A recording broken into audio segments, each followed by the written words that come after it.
মাত্র 4 দিনে আকাশে উড়ল 15 বছর বয়সী রাহুল শেখের হাতে বানানো বিমান।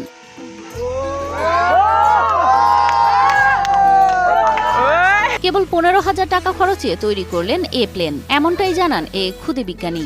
খরচ হয়েছে 15,000 টাকা মোট। ইউটিউব দেখে শেখা জ্ঞান আর অদম্য ইচ্ছা শক্তি দ্বারাই পূরণ হয়েছে রাহুলের স্বপ্ন। ইউটিউব থেকে ধারণা নিছি, এইভাবেই কাজ শুরু করলাম।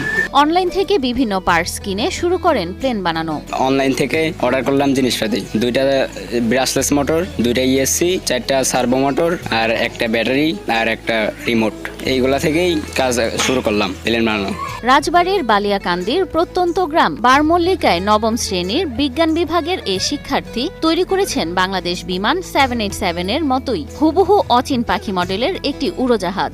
বিশেষ কোনো উদ্দেশ্য নাই, বাংলাদেশের বিমানের নাম দিয়েই এই নাম দিছি। যে এই বিমানের নামটা ভালো লাগছে আমার, এই বিমানটার মডেলটাও অনেক সুন্দর। প্রথমবার ওজন বেশি হওয়ায় উঠতে ব্যর্থ হয় এই প্লেনটি। অনেকে হাসলেও থামেননি এই কিশোর, চেষ্টা করে গেছেন দিনের পর দিন। কাজ শুরু করলাম, একটা বানাইছিলাম, ওটা ভার হয়ে গেছিল, তার জন্য উঠছিল না। তারপরে আর একটা বানালাম, কষ্ট করে রাত জেগে কষ্ট করে বানালাম। মায়ের গচ্ছিত টাকা, কৃষি ক্ষেতে কাজের উপার্জন সব দিয়েই জুগিয়েছেন প্লেন তৈরির খরচ। বাবার বকুনিও সহ্য করেছেন, তবু স্বপ্ন ছাড়েননি তিনি।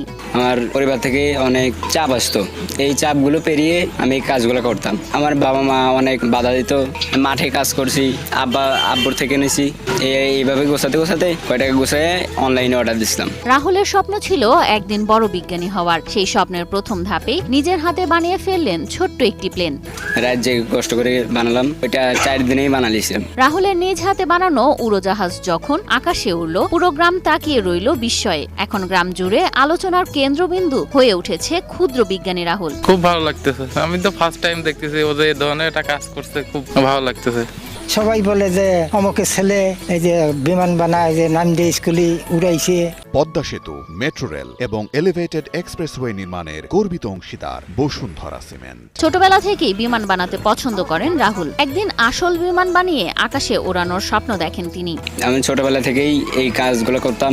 আমি অনেক রাত ভরে কাম করতেছিলাম, রাত 1টা থেকে 2টা পর্যন্ত। আমার আব্বু রেগে বেগে ভেঙে ফেলতে চাইছিল। প্রতিদিন দূর দূরান্ত থেকে রাহুলদের বাড়িতে অনেকেই ভিড় জমাচ্ছেন তার তৈরি উড়োজাহাজ দেখার জন্য। দিন রাত মানুষ 2-4-5 জন, 20 জন 25 জন বতি তাই। ক্ষুদে বিজ্ঞানী রাহুল গর্ব রাজবাড়ির, গর্ব বাংলাদেশের। রাহুলের অচিন পাখি যা ছুঁয়েছে আকাশ, ছুঁয়েছে স্বপ্ন।